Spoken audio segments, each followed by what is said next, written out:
you. How are you doing? Yep, I'm talking to you.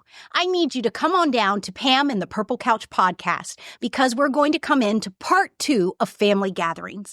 Why is that so important? Well, as you can see, not just Halloween, Thanksgiving, but Christmas will soon be here. So let's prepare your family to be ready for holiday season. Welcome to Pam and the Purple Couch podcast, hosted by Pamela Furr, with our co-hosts, Dr. Manny Rodriguez, Missy Owen, and Loki DePristo. Together, we're going to dive deep into topics such as education, neurodiversity, autism, and applied behavioral analysis. Remember to click subscribe today so you don't miss out on any future episodes. Hi, friends and family. We're back on Pam and the Purple Couch podcast. Part 2 of a family affair, the holidays. How do we get ready for the holidays? Well, we had such wonderful feedback when we were talking about decorating. We were talking about costumes and Halloween. Well, guess what's right around the corner? Christmas, the holiday season, Hanukkah. How does your family celebrate? Well, we're here dressed up because we all know how ours does. I love Christmas morning. Oh, yeah. You know, so for me, it was putting in my onesie so that we could all get ready to unwrap presents and spend time together. You know, Loki's dressed up because he knows we're going to go over to Gigi's or Aunt Stephanie's and have dinner, you know, so we've got to prepare for that. And Manny, you've got your fun Santa and friends on. It's about relaxing. That's it. Very nice. Yeah, and having fun with it as an adult, Well, not just as a kid. Yeah. Sorry. I was going to actually say, wait, if you're going to give Manny a voice in the manner of Christmas and not me, okay. Well, either way, I was going to say I feel like I'm more professionally, suited for this whole ordeal because I enjoy various sales that go around during online markets, during like stores and such, during the Christmas season. Like I'd say like it's really a time that you can really explode on credit and such for various, knickknacks and such. Knickknacks and stuff. And video games. And video games. But it's the deal of the century, right? Yeah, well, necessarily, yeah.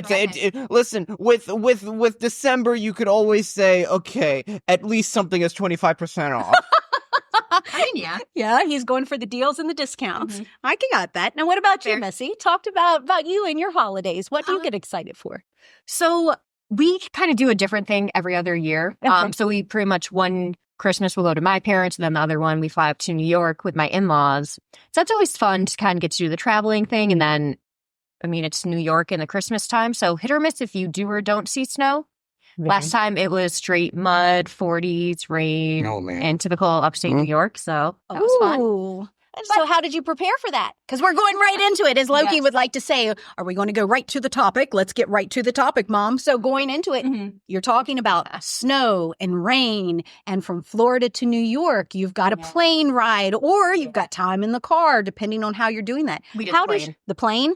Ooh, and with a toddler. Yeah. So how did that all work for you? And what did you do to prep so that you can tell our families? Because any of these little tips and tricks can always help. Yeah. So anyone traveling with a toddler, you have to have the stroller, the car seat, the diapers, XYZ. So anything that we knew, like diapers, wipes that we would need in bulk, those we just ordered on Amazon, had it shipped up to my in-laws' house. Oh, very nice. So kinds of things like that. Any presents or gifts that we got, we sent them all up there. So try to make your life easy, like the toiletries, those the in-laws don't need. Right. So just try to pack what you need to pack, anything you can ship, send it up in advance, and then have fun with a toddler on the plane. Luckily, Raylan was amazing. We got lucky, but I could also see that she would have the other side to her. Oh. Yeah, so try to prepare for the worst, but hope for the best. Gotcha. And just have plenty of snacks, plenty of drinks, plenty of books, activities. Gotcha. Yeah, I know. Especially, I'm going to look right over at Manny, who I'm sure has got so many more air miles than I do. Because in a former life of his, he was constantly in the airplanes, traveling back and forth and back and forth. So airplane travel is a big responsibility, especially during the holiday season, and that's for everyone. Anxiety, stress of the airport, the hustle, the combustion, everyone that's trying to get someplace. And then you add to it the traumatic experiences that some people have, forgetting of their passport at home. So you add we're only doing that is because we were getting ready to head to Dubai, and Manny's laughing because he was part of this trip. We're on our way to the airport. I have all the presentations that we're about to go give. We get to the parking lot. We're getting ready to get onto the tram. I open up my bag. Now, please understand, we got there 2 hours in advance. This is why you get there early as I look at the microphone. Why? Because Pam forgot her passport. Yeah. Oh, you didn't know that, Missy? Oh, yes. We are on the way to You were Dubai. the last person I would have guessed. Of course. Yes, I know. Thank you very much. Yes. Wait. Hold on. Was this the whole? Yes, when This we is- had to call. Okay. Oh, yes. Okay, and it was literally. I'm going to cut into this story. Mom was panicking, to say the least, and she had to call because I was the only one at the house because I don't really travel as much as Yeah. these people do. I'm usually the one that has to take care of literally every single pet and every single ordeal and chore that isn't taken care of around the house. So while Pat and you and all of you were gone, Mom lost her passport, called me, and said, "Oh my God, I lost my passport. Do you know where it is?" Me, not knowing where any passports are, decided, "Oh yeah, no, of course, I know where the passports are. I'm lying." And so I try searching every drawer, and I don't have FaceTime. I don't have FaceTime on because I feel like I make myself look like such an idiot. So I do that, and then I think while I do this, you hang up and decide to also call Pat as Yes. well. Yes. During that time, I literally go into my game room Mhm. because I remember now where all the files are located, Yes. where all your personal files are Yes. located, where all of our personal information is located. And I check the obvious spot where the personal information is located in the personal information drawer. Yes. I open the drawer. Passport's there. Yes. Yes. And so Pat comes home with an obvious pep in their step on the way over to try to find it. Yep. And I'm already there holding the passport. Yep. You saved the day. And then You did. You saved the day because Pat got into the truck. We met at the halfway mark. And yes, I made it to the airport in time enough I could get a slice of pizza before getting on the You did. 16-hour You plane. did. You remember that? You made it. And we made it. But now we go round Robin's barn just to come back to families. And this is the stress of traveling. So how do you prepare especially neurodivergent, neurotypical children as you're getting ready to go into the airport? These things happen. Yeah. You know, you can forget your paperwork. You can forget your documents. You can forget your passport. You can forget your driver's license. You know, we all joke, but if you all remember that movie, Home Alone, it's so easy to forget things when we're in the Motion, movement. yeah. Yes, when the Forgetting a motion is child happening. different. Forgetting a child, yes, Loki, that is different. Fair point. I don't know if it's necessarily even neurodivergent because I think it's just knowing individual habits because not to make my wife upset or anything, but my wife and my 16-year-old daughter Mhm. are notorious procrastinators and last-minute packers. Ooh. Whether it's a 1-hour trip or a 10-hour trip, it never fails. They always wait Last till minute. last minute. This is for all their knickknacks and clothing. And what I've learned over the years with traveling, whether it's by myself or with my kids, it's don't wait till last minute. Do it the night before and literally go through everything and have it all packed and ready to go the Mhm. night before. So all you got to do is grab and go. And I remember traveling from Pennsylvania to Miami with my young kids at the time. And if they were adults, they probably would say stuff like, "This is crazy." Like the manner in which we packed the night before, like get it all ready. Right. Because it was lined up on the wall, ready to just grab and go. And I remember doing that as they were young kids, and now they're older. And we go to Miami, a 3-hour drive, no big deal. And we're all packed the night before, except for 2 people in my house. Gotcha. And I think it makes a whole, it takes anxiety away. It takes stress out of the way. It makes sure you don't forget anything. And then you can focus on, okay, what do the kids need for that 3-hour drive or that plane ride Right. or whatever, as opposed to, all the essentials that are in a storage, that are packed. Absolutely. And I agree with Missy. Like, if you have the opportunity, you can ship stuff.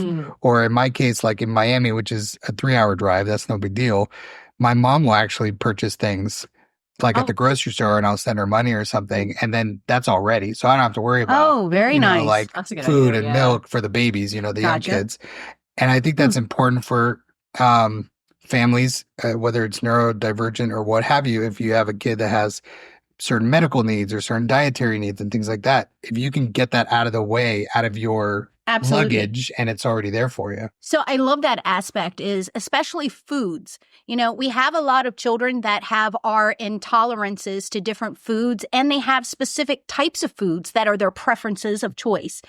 And I know that we may find it funny as we look at a Teddy Graham versus a Teddy O, and I'm making up things as we go because, there's a generic version. Yeah. And to some children, it makes a difference, but to other children, it does not. Right. A lot of our children in the neurodivergent community, it very much makes a difference. Oh, yeah, absolutely. Their taste palette is so particular that they can, Loki's a good one on that one. If I try to give him a knockoff versus a regular cookie, and he's like, yeah, okay, They try to Mom. fool me with that. Yeah. Right, exactly. Because our kids are in tune and in step with that. So if you are a family and you do have the opportunity to make sure that the home that you're traveling to is prepared, it saves a lot of anxiety on those precautionary steps. Yeah. But if you are going someplace, and I'm going to use when you were little, just give me one sec. I was also going to say something. but you go. When you're little and you do not have the ability to ship items, guys, that just means that maybe you don't get to have a carry-on and you have to take and check a bag. Yeah. And in one of the checked bags, you may just use all of the food items that are the preferential treats that your kids like. Yeah. Have them prepared. Also, have them prepared on the plane. Have them prepared on the plane.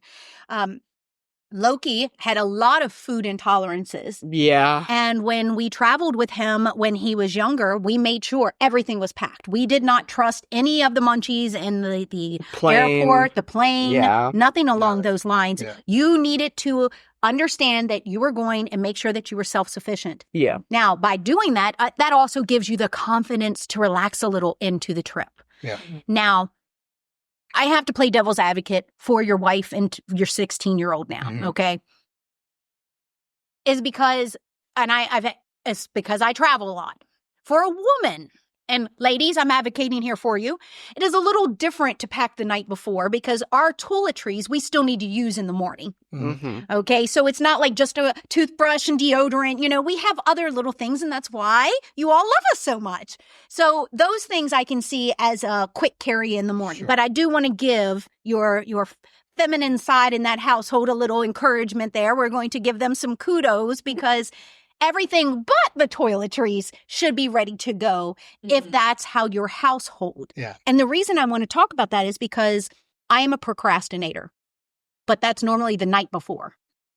Well, So you see, That's for fine. me, procrastination is the night before. Okay. Let's do that. Let's do that all the time. But even in that aspect, it's so that then, okay, is there anything we've forgotten? Mhm. And it's not the morning of. And the reason that you want that is because the energy that you bring the morning of travel, your children will pick up on.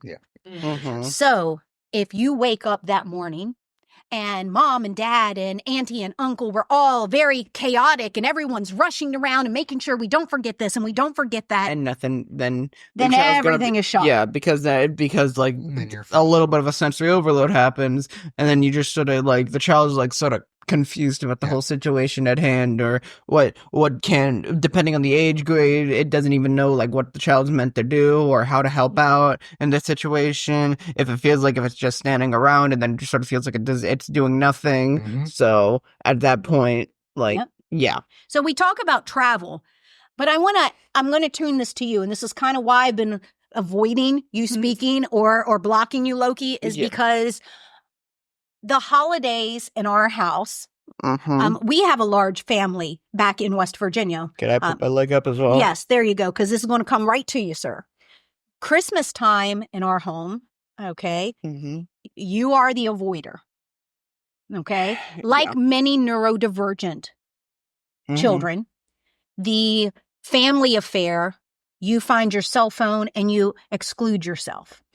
And for many times I tried to be like, well, Loki, you must do this and make it a requirement until I realized, well, this is just Loki and you all, his family, need to either accept him or not accept him. Mm-hmm.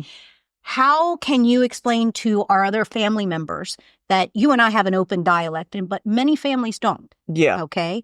So when you need to exclude yourself, okay, when you need to get away from all the family dinner and hustle and bustle, what are you thinking? Because by you giving your personal insight, it allows some of our family members that want little Sally, they want little Johnny to come and play with the family and they want them to participate. But as adults, we sometimes can be overbearing. Or confused by the whole ordeal of a child wanting to be by itself in its own devices. Okay, I could probably be it. So can you enlighten us on that a little? Yeah. First things first, I forgot to give out my little warning. I don't speak for every single autistic/ADHD person out there, but I would like to say, in my own personal opinion, that the reason why I sort of get out and away out of I think this can also be attributed to the whole social media sort of ordeal. Is that why it's sort of relations, if that makes sense. Wanting to hang out with your friends, sorry, this has sort of been bombed on me because I'm trying to think of a good way to explain this, so you have to bear with me. I am. Yeah. It's much more easier to have conversations with your friends who have the same sort of topics as you and the same sort of interests and the same sort of ideals kind of as you than it is to talk with your parents about sort of because they're not going to understand what's been going on in your life if they don't know what's going on in the online world. So general conversation as a neurodivergent, when I say general conversation, meaning the fluff conversation. Yeah. The hi, how are you, Missy? How's things been going in your life? Excellent. How about yourself? That conversation, that dialogue back and forth. Yeah, because it feels like it's going nowhere. Okay. Because if you ask me about oh yeah, no, what's your opinion on the latest football season? How's the end time going for you or something? I'm gonna go I like when they kick the ball into the goal. Okay, so parents, family members, and friends, do you hear what he's saying? What he's saying there is our family members need to be able to talk to our neurodivergent family members about things that interest them. Now, I don't know if you have a nanny or a poppy or a grandma or a granddad. Most of the time, they don't know what's going on with those grandkids. So all they can talk about is what they know and what they're comfortable with. Well, our neurodivergent kids think that's a waste of time. They also are well, I don't know. Cheers. How many times can a child or someone like me say I don't know, or something okay, I guess, or that's fine, I'm doing fine, I'm doing okay, I like it, I don't like it. There's so many just open shut cases of conversations that I personally can't really continue on, because if you ask me oh yeah, no, what's the great what have you accomplished, or what's your greatest moment in this year, I'm going to respond with oh yeah, wait, I forgot this is a podcast. I just made a weird face. That's it. But it's very hard to explain in words how because if I'm having a conversation, the conversation has to go smooth like butter. Yes. Because or else if there's an awkward silence, I'm going to feel like I'm suffering in the pit of in the pit of Hades right now. I gotcha. Because so what Loki is, we're going to formulate what he just downloaded to us. Was that when you have a child that's neurodivergent, let's make sure that you give them conversation starters, ins and outs, exit strategies. Because what I am hearing from you right now, and I think my clinicians are on the same, is that it is, where do I go from here? Yeah. What happens? Loki, how was your day? It was fine. And then the dead silence. Loki, what was the best thing that's happened to you this year? Mario Kart, which I'm filtering that. Yeah, myself. yeah, And no, then no, where no. do you go from there? Yeah, it's like then after the silence, it's sort of like, was there a correct response? Correct. Do you hear that? And that is the doubt that our neurodivergent children, Loki in his situation, and I see it here, especially the high school. Oh my goodness, in the high school area, I see it the most because he's right. If you are not in a topic of discussion that they can give feedback on, then in our community, then it's just chitter chatter. Yeah. Mhm. And as we have learned with our amazing neurodivergent population, the fluff is eliminated. It's not necessary. I like to look at it as white lies, oh, how do you look? And you really want to go, well, really that color with your red hair is not it. Pam, we're not going to wear orange with bright red hair, okay? Let's not do this ever again. Well, Loki and I do speak to each other that way. Yeah. But to outsiders, when they hear us, they're looking like, did he really just tell you to go change your clothes? I'm like, yeah. They exactly. only want a compliment. Yes. Yeah. And that's so true in our society today. And we have to blend this because a lot of times when we go to family functions, that bold honesty that come from our neurodivergent community can be a big pill to swallow to a lot of family members, Oh, yeah. because there is no shade of gray. It is black and white in the neurodivergent community because there's no need for that fluff or filler. And this is one of the things that you can appreciate from our neurodivergent population is the sense of honesty. Can I say something as well?